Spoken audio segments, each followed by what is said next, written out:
Time now for The Real Estate Connection with Stephen Theard, a realtor and certified probate and real estate specialist. Whether you're a first-time homebuyer or a seasoned investor looking to downsize, move up, or refinance, this program is for you. A house in the middle of our street. Something tells you that you've got to in the middle of our... From probate sales to landscape design to home repairs and maintenance, this is your weekly look into all things real estate. Now your host for The Real Estate Connection, Stephen Theard.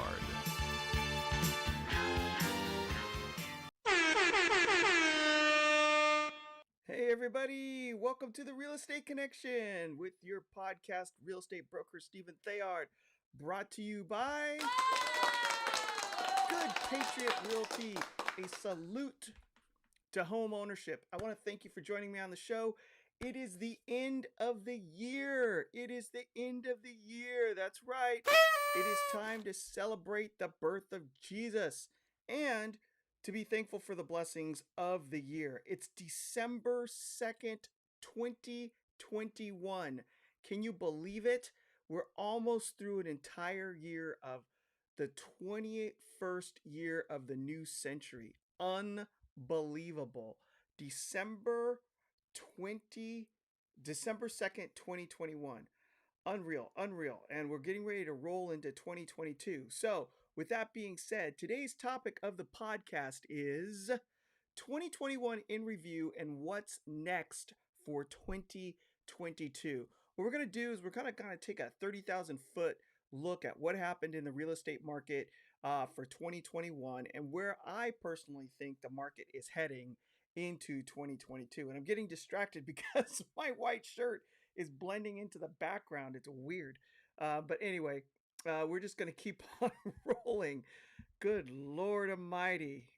There's a reset button. Okay, so if you guys are new to the show and you've never watched this podcast before or listened to it and you want to listen to it or watch it again, hit me up. Send me an email right now at info@realestateconnectionradio.com. That's info@realestateconnectionradio.com with your name and your email address, and I'd be happy to add you to the podcast distribution list. Or if you just want to find it directly, head on over to Apple Podcasts and look for The Real Estate Connection. It'll be a picture of a mic, a radio mic in gray, or on Podbean, you'll see a picture of me in the blue background with a cowboy hat on, and you'll be able to find it. Just go on over there and lock it in, load it on in, and just take a look. All right, and then join up, and that way you don't have to miss another episode of The Real Estate Connection. So again, I'm glad you're joining me today as we review 2021 and look at what's next for going on in 2022. So let's go. In regards to 2021, it was crazy. It was a crazy year. We were rolling off of 2020. We had a contentious presidential election.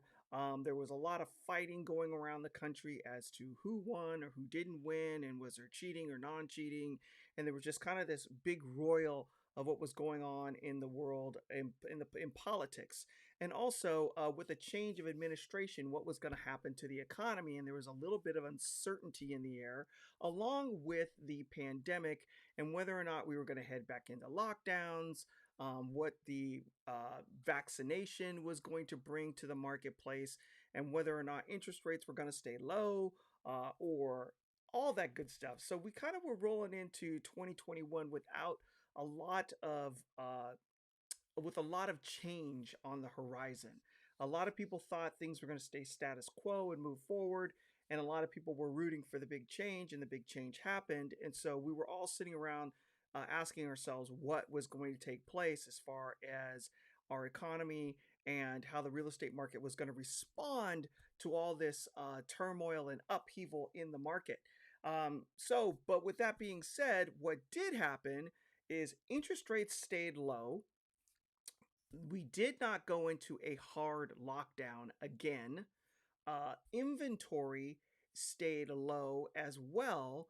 And we saw real estate continue to climb over 2021. What did change was because we were not in lockdowns, people were back to work and started traveling again. We also saw certain states open up completely. People started using their money for discretionary spending, such as going out to eat, going out to dinner, going to concerts, and doing things of that nature. And so all that money that was being saved in big ways was starting to get spent again in the market. And then what also happened in 2021 that a lot of us may not have seen coming were two issues that dramatically, actually three issues that dramatically affected the economy. One, the first one and the big one is inflation. We had inflation hit and rise like we had not seen in about 4 years. It started to tick up slowly, 2.1%, 2.3%, then 3%, then 3.5%, then 4%, then 5%, and now it's around about 5.1%. And so, with the cost of living and the cost of goods and services going up, this takes away, makes it harder for people to save money. So, two things hit that really started to suck cash out of people's pocketbooks. And that was the fact that they were able to go out and do the things that they were not able to do in 2020, such as entertainment, travel, and eating out. But also the cost of goods and services went up. I mean, who doesn't remember watching the price of lumber steadily climb up, up, up, and up, and then seeing the pricing of houses or building decks or fences go through the roof, right? So essentially go through the roof, which was the first indication of the second piece that started to drag down or pull cash out of people's bank accounts, and that was supply chain issues. So with supply chain issues, just like anything else in an economy, when you're dealing with supply and demand, the demand did not go down, right? Actually, the demand started to go up because people were moving about more freely in this economy in 2021, and the supply of goods was shrinking because we couldn't get them delivered.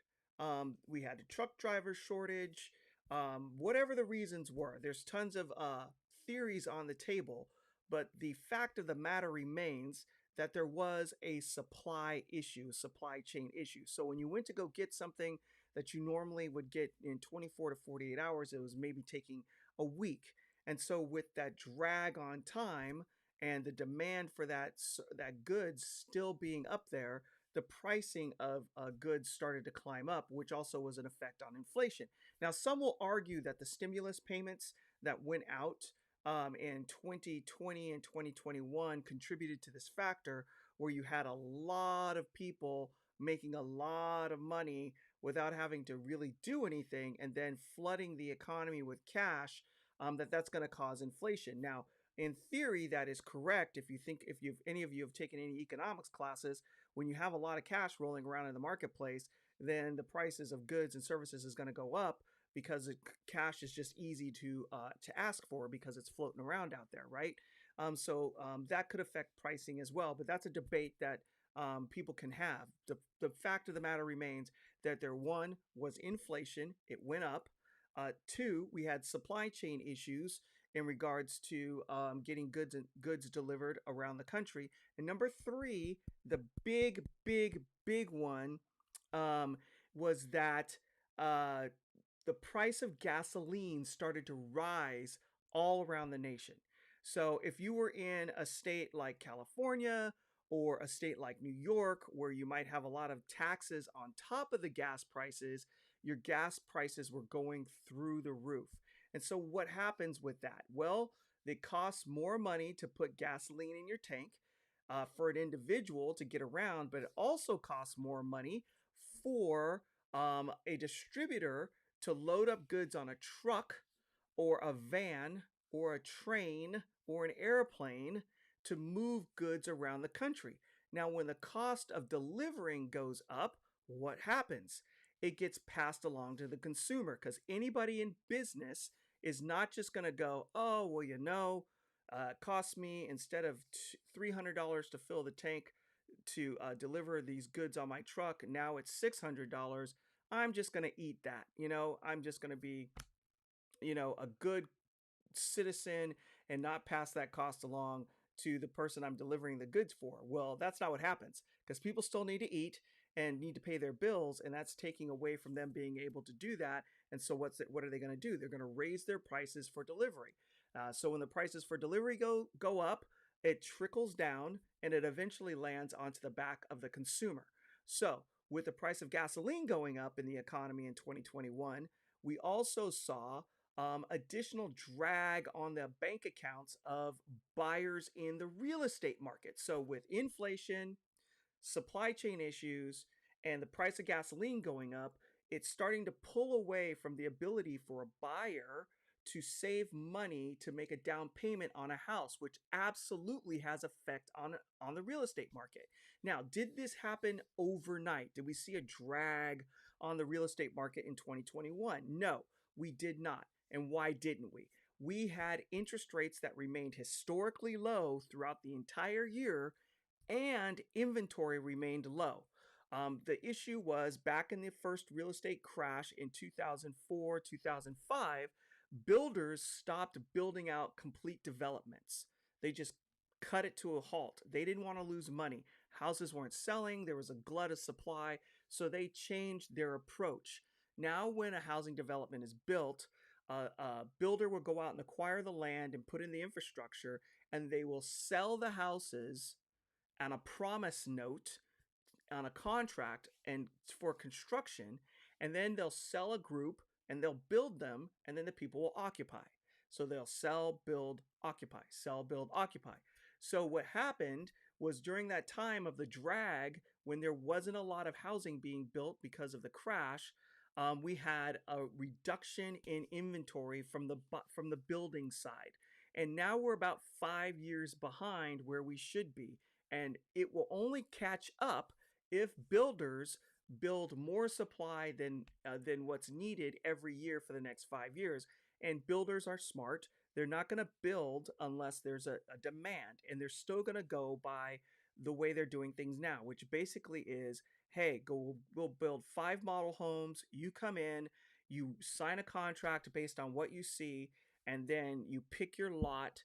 Then you get into contract, and then we finish building the house, and then you move in. That's what's going to happen, and that's what's going to keep happening. So I see, as we move into a transition, as to what I see in 2022, is we will still see a lack of inventory as we move into 2022. So because of the lack of inventory, because interest rates were low and people were returning back to work, in 2021, the market continued to rise, right? That's what we saw. That's 2021 in a nutshell.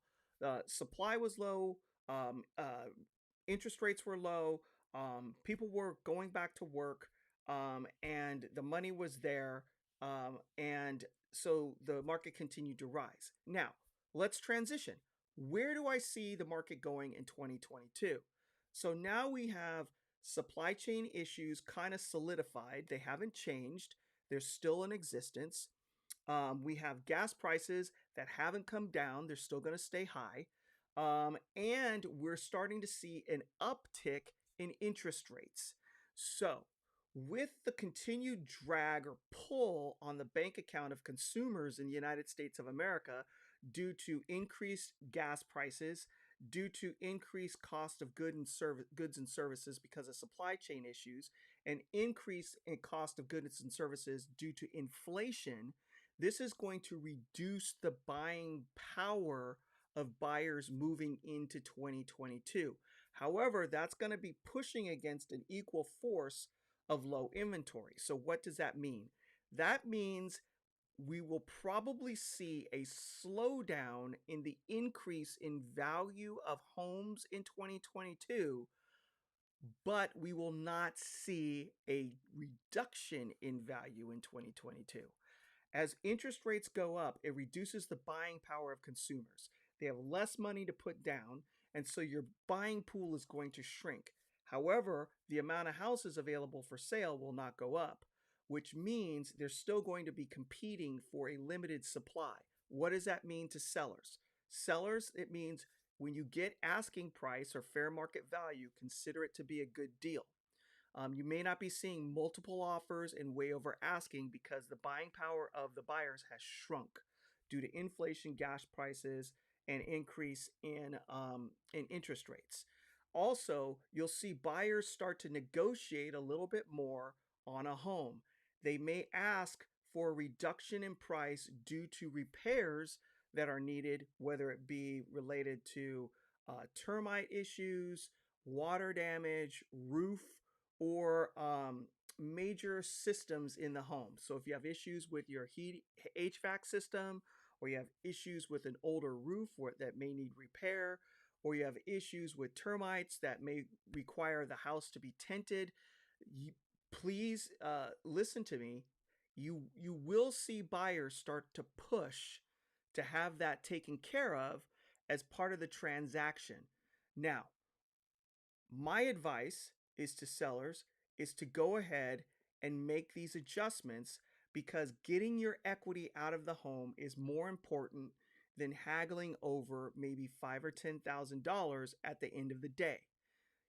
Based on the amount of equity gains that we've seen over the last 3 to 4 years, there should be plenty of equity in your home for you to take care of these issues, walk away, and still make a pretty good profit from the sale of your house. And then know also on the other side, when you're buying a home as a replacement property, that you can exercise the same strategy as the buyers have done on you and ask for a reduction in price for other types of repair items that may be in the home that you're looking to buy. Okay, so if you get into a house, you love it, it's great, the location's awesome, the layout's perfect, and it's exactly what you're looking for, but there may be some deferred maintenance. Go ahead and say, hey, Mr. and Mrs. Seller, I would like for you to reduce the price of this house for the deferred maintenance items, and I'd be happy to take it off your hands. And then use that savings that you just received to take care of those items right away, so that you won't have it hanging over your head if you have to move again in the near future. So this is where I see the market going in 2022. We will see less buying power from buyers. Inventory is not going to necessarily go up. However, we probably will see less buyers in the market, especially on the fringes, those that didn't have a lot of down payment to begin with, because inflation, the cost of gas, and supply chain issues are going to erode and eat away at down payments as they're sitting in bank accounts. And also, because interest rates are going up, it's going to cost more to borrow money, which is going to reduce the buying power of buyers. So for sellers, take fair market value. If you get a full price offer, consider it good, and then negotiate if you have to with buyers in regards to deferred maintenance. If you do not want to deal with deferred maintenance issues in the sale of your house, then get a home inspection before you put your house on the market and take care of those items up front so that it does not become a negotiation point moving forward when you're in the middle of a transaction. So I've gone through a lot, and I hope that helps. If anyone has any questions about real estate and where the market may be headed in 2022, go ahead and give me a call at 408-472-0817.